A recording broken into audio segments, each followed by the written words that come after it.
तो आज हम आ गए हैं, कहाँ पर आए हैं? जम्मू की hotel, Jammu, hotel Jammu. Famous Jammu की होटल। तो कहाँ पे? जम्मू की होटल। अजमेर में एकमात्र जो कॉफ़ी मिला करती थी ना पहले, वो यहीं मिला करती थी जम्मू पर। और ये कहाँ पर मौजूद है? ये बस स्टैंड के पीछे पलटन बाजार के सामने। पलटन बाजार वाले उसमें अपोजिट स्कूल में। और कॉफ़ी बड़ी शानदार हुआ करती थी और अभी भी शायद वही स्वाद है और अभी मैं इनके ओनर से बात कराऊंगा आपको कि कितने साल पुरानी शॉप है तो और क्या क्या यहाँ पे मिलता है। और देखो यहाँ पे सबसे बड़ी खास बात लगी ना, एक तो ट्रेडिशनल वे में देखो, ये देखो आप मालाएं, देखो आप ये माला है, ये देख रहे हैं आप।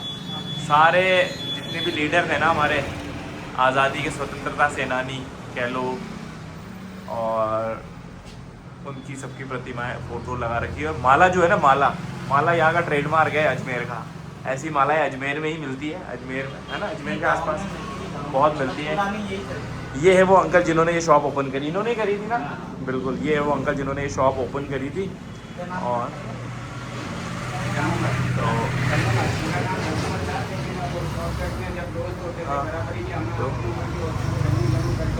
तो जम्मू कैफ़े। और ये है ये जम्मू मल जी है, इनके बेटे हैं, ये सेकंड जनरेशन है आपकी। सर जी क्या नाम है आपका? तीरथ जी। तो ये अपना जम्मू कैफ़े कितने साल पुराना है तकरीबन?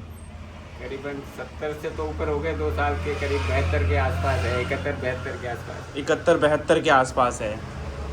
मैं 68 से तो मतलब आपके पापा ने कब खोली थी? 1951 में ये शॉप खोली। 47 में आए थे वहाँ से, पाकिस्तान से। और अच्छा।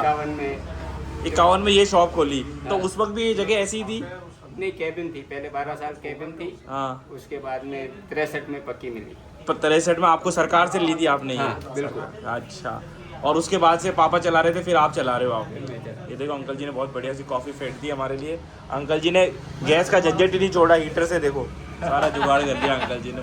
ये देखो अंकल जी की फेंटी हुई कॉफ़ी, ज़बरदस्त है साहब, बहुत ज़बरदस्त। ये देखिए कॉफ़ी बन रही है, अंकल जी ने बना रहे हैं। और क्या कहना चाहोगे? आपके बाद वाली जनरेशन भी इंटरेस्ट ले रही है अंकल जी कॉफ़ी बनाने में? थोड़ा सा। और बाकी ये मैंने सुना ये नगर निगम में आई है दुकानें, रोड चौड़ा होगा तो ये जाएगी, ऐसा भी है क्या कुछ? यहाँ पे अंकल जी कॉफ़ी के साथ चाय भी देते हैं और क्या देते हैं, मस्का बन भी देते हैं। मस्का बन देते हैं, बर्गर देते हैं और सैलेड बर्गर सारा देते हैं। समोसे वाला बर्गर भी अवेलेबल ये है। अब चालू किया है, पहले 50 साल तक जो है वो कचौड़ी समोसे और नमकीन चला। अच्छा, कचौड़ी समोसे नमकीन आप खुद बनाते थे या बाहर से लाते थे? यही बनाते थे। लेकिन चल, अब वो कचौड़ी समोसे बंद करके सिर्फ कॉफ़ी और इसी पे रह गया है ना मसला। बहुत बढ़िया, बहुत ही बढ़िया, शानदार। अब नए चालू हो गए तो मैगी है।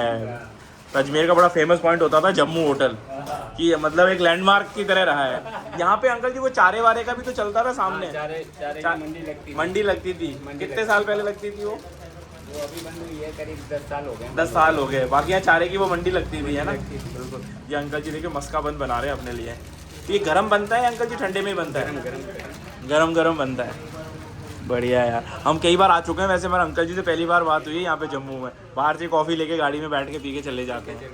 हाँ, आज क्या थोड़ा डे टाइम था ना, तो इसलिए हम थोड़ा रुके, थोड़ा देखे। मैं चलो अंदर बैठे, अभी भी कह रहे थे गाड़ी में मंगा लेते हैं कॉफ़ी, मगर फिर किसी ने बोला, इनमें से किसी ने, कि अंदर चलो अंदर। ये बैठे हैं, ये देखो अंकल ने बिल्कुल जुगाड़ एकदम बढ़िया सा कर रखा है हीटर पे। ये देखो हीटर पे ही बना दिया। देखो गर्मा गर्म, ये हुई ना बात। तो अंकल जी कॉफ़ी ठंडी नहीं होगी क्या? इतनी देर में नहीं होगी। इतनी देर में नहीं होगी। ज़बरदस्त।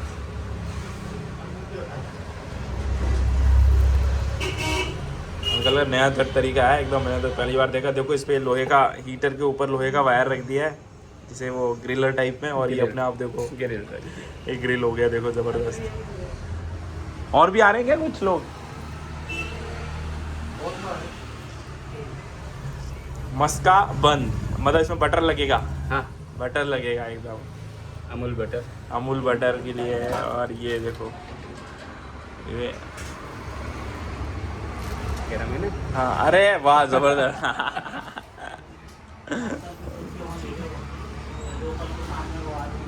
शोशा नहीं है बस। हाँ नहीं यहाँ सही बात है।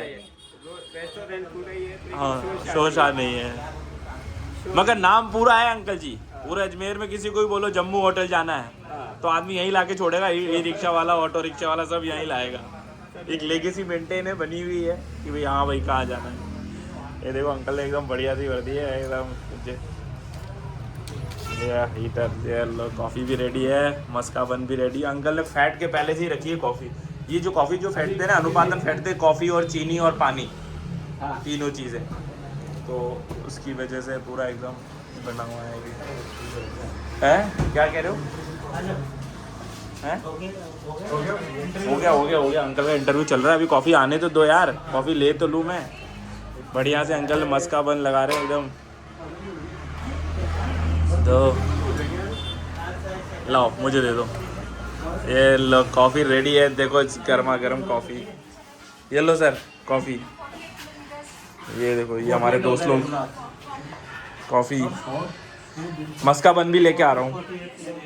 हाँ दे रहे हो, मस्का बन दे रहे हो? चलो साहब ये देखो सारे। और ये कॉफ़ी, चॉकलेट पाउडर और कॉफ़ी देखो। ये पहले अंकल जी चाय स्टील के उसके ग्लास में देते थे, कांच के ग्लास में। आज अंकल जी ने वैसे दिए। मोस्टली अंकल जी उसमें डिस्पोजल में देने लग गए हैं कॉफ़ी, वो लॉकडाउन के बाद में। अच्छा वो कोरोना के चक्कर में वो सारी सब चीज़ें। हाँ, उसके बाद में उसके बाद भी बहुत बढ़िया कॉफ़ी है, अच्छी कॉफ़ी पी के देखो पहले।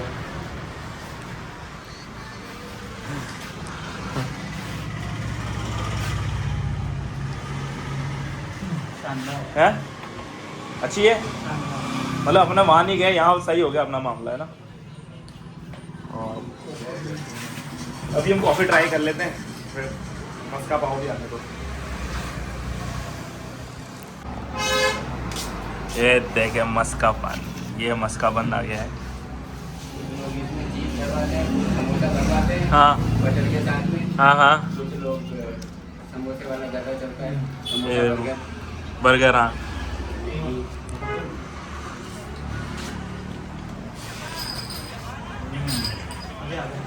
बढ़िया। अंकल एक ब्रेड दे दो। हाँ ये भी आते हैं। हाँ तो समोसे बच्चे के साथ लेंगे।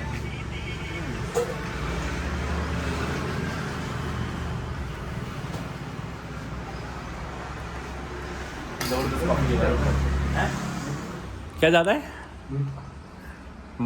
रेट उन्हीं के हिसाब से चलती थी, मिलिट्री के हिसाब से। अच्छा इसको कैंटोनमेंट बोर्ड कहते थे। कंटोनमेंट बोर्ड और पलटन बाजार है ना। तो ऐसी 52 कैंटोनमेंट हैं जहाँ पे पलटन बाजार जरूर है। ज़रूर है।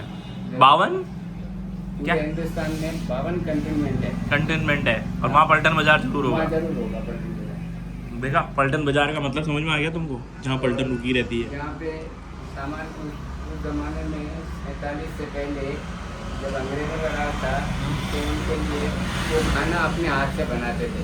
अच्छा लड़ाई होती थी तो वो देते थे खाना, लंगर वगैरह मेस वगैरह चालू करते थे। अच्छा उससे पहले अगर लड़ाई नहीं हो रही है और वो बैरक्स में रह रहे हैं तो वो खाना खुद ही अपने, जैसे अभी स्कूल के बच्चे कहीं जाते हैं ट्यूशन लेने तो 4-4, 5-5 जो है इकट्ठे रह के और हाँ, वो अपने आप इस बना तरीके से अपने आप ही बनाते थे। मैनेज तो करते उनके थे। लिए बाजार हुआ करता था। अच्छा तो उनको थोड़ी सी परमिशन और राहत मिलती थी। वहाँ पे सभी तरह के दुकान लगते थे, परचून की दुकान भी है, मीट की दुकान भी है। तो जो उस टाइम में 47 से पहले थे तो ये इन्होंने लीज ले ली थी जाते जाते अंग्रेजों से। हाँ। ये लोढ़ा का बंगला है। अच्छा। वैसे पर्सनल प्रॉपर्टी है लोढ़ा की, की लेकिन आई हुई कैंट में। कैंट में मिलिट्री को जब भी जरूरत पड़ेगी ये ले लेगी। तो ले ऐसा रूल है। हाँ ऐसा रूल है कि मिलिट्री को जब भी जरूर जरूरत पड़े। नसीराबाद में भी है। हाँ सभी नहीं। नसीराबाद में भी है। नहीं वो तो सरकार को कहीं भी जमीन लेनी होती है तो पूछते थोड़ी, वो तो ले लेगी। वो तो इसमें क्या है, अधिनियम तो है ही, वो तो हाँ, है ही। उसमें कोई दिक्कत ही नहीं है। उसमें कोई दिक्कत ही नहीं है, वहाँ ऑर्डर पर तो तो- कर सकती है। हाँ रजिस्ट्री होती है ना, उस पर लिखा होता है। हाँ हाँ इसमें इसमें लिखा भी होता लिखा होता है, इसमें भी लिखा हुआ है। नसीराबाद में 101 जितनी भी रजिस्ट्री मकान मैंने रहता पलटन है बाजार में उस पर लिखा होता है। कभी भी 90 के पैसे और देने पड़ेंगे आपको हटाने के। हटाने के, सही बात है। ये रूल में है, ये रूल में है। हालांकि अब तो नहीं होगी, तो मिलिट्री हमेशा शहर के बाहर रहती है, अब तो नहीं होगा। नहीं वो कंटेनमेंट जोन क्या कहते हैं वो तो रहेगा, हाँ, वो रहेगा, वो बंद नहीं हो सकता। हाँ, नहीं पर ये ऐसी 10-12 हैं जिनका बजट खामखाई सरकार को देना पड़ता है। फौज का जो बजट बनाते हैं हर साल, हाँ उसमें ऐसों को ऐसी 10-12 कंटेनमेंट है जहाँ पे करोड़ों रुपए का बजट जो है देना पड़ता है भाई। तो आर्मी को रखेंगे कहाँ पे? आर्मी को रखने के लिए जगह तो चाहिए ना। हमारी सबसे बड़ी आर्मी है, लार्जेस्ट आर्मी है, सेकंड। तो कहाँ रखेंगे? एक जगह तो रख नहीं सकते। हाँ। तो इसलिए जोन अलग अलग बना दिए। हाँ, तो इसलिए हमारी पैदल फौज सबसे ज्यादा है, तो बेचारों कहीं तो रखेंगे। तो अजमेर, नसीराबाद, फलाना, टीका, उधर सब जगह, हर जिले, हर स्टेट में पड़ी हुई है। मिलिट्री स्कूल में भी 1930 से पहले मिलिट्री स्कूल में भी जो है राजपूताना रेजिमेंट था। होगा, बिल्कुल होगा। 1930 में स्कूल खोला, स्कूल खोला। 1930 में कलाम आया था ना। हाँ, कलाम आया था पलटन, अच्छा। राष्ट्रपति था। हाँ हाँ। कलाम आया था राष्ट्रपति। तो फिर कैसी लगी कॉफी? बढ़िया, शानदार। बिल के बारे में कुछ कहना है? 50 रुपए की कॉफी ठीक है ना? नहीं भेजा, पुराने उसके हिसाब से ये तो एंटीक हो गई। नहीं तो मुझे तो लग रहा था कि ज्यादा पैसे होंगे। कल एक्चुअली बहुत छुट्टी थी, 50 रुपए तो बनते हैं। हाँ। जैसे आज अपने राजस्थान में ना, चलो 50 रुपए की कॉफी और बंद के बाद अब हम चलें। बस आज का ब्लॉग में इतना ही। और कुछ कहना चाहोगे हमारे दोस्तों? बस आज वो है कोई सिंधियों का त्योहार है, आज चेटी चंड है। चेटी चंद। तो इसलिए छुट्टी है। और लेता हूँ मैं, डिटेल देता हूँ फिर मैं ना। तो फिर बिरयानी खाओगे क्या? अल्तमश की खानी है? नहीं हमें तो कुछ नहीं खानी। कुछ कहना चाहोगे भैया कॉफी के लिए? कॉफी तो बहुत बढ़िया थी, मतलब अच्छी कॉफी थी। आगे यही पीएंगे आगे। हाँ, सिमी भाभी को पिलाना। हाँ, सिमी भाभी ने पी क्या जम्मू की कॉफी? नहीं पी उसने। नहीं पी होगी। हाँ, मैंने पिलाएंगे यार। मैंने तो पी है पहले भी। तो मुझे तो उसकी कॉफी पहले ग्लास में देता था ना, अब उसमें कर दिया डिस्पोजेबल। गिलास में तो देता है कोल्ड कॉफी। नहीं आइस कॉफी का है उसमें, हॉट Cold कॉफी coffee देता है, बोला है उसने? अच्छी होगी इसे, अच्छी देता है। चलो ठीक। और कुछ कहना चाहोगे? नहीं, बस तो आज के ब्लॉग में इतना ही। थोड़ी सी मीठी ज़्यादा थी। धन्यवाद। अपन ने बोलना चाहिए था, ये धन्यवाद। हाँ, चलो लाइक शेयर क्या बोलेंगे? लाइक शेयर सब्सक्राइब, हाँ, और बेल आइकन को दबाओ। हाँ, करें, कमेंट जरूर करें, एंड कमेंट। चलो फिर मिलते हैं। आधे आदमी को भी लेके आएंगे कॉफ़ी पिलाने के लिए। देखते हैं हम क्या होता है, ये बताएंगे फिर रिव्यू। घर पे भी फिर ऐसी कॉफ़ी बनानी पड़ेगी इनको, है ना? बना देता हूँ, बना देते भैया, वैसे कॉफ़ी में कोई दिक्कत नहीं है। चलो फिर मिलते हैं। Okay, bye bye. फिर इसी तरीके से कोई नई चीज़ ढूंढेंगे, नई जगह चाय पियेंगे, कॉफ़ी पियेंगे और मजे यार जाओ। मैं अब कहीं नहीं जाने वाला, मैं घर जा रहा हूँ। सिंपल सी बात है, इसलिए तभी तो मैं कह रहा था कि भाई चलो ओके बाय बाय।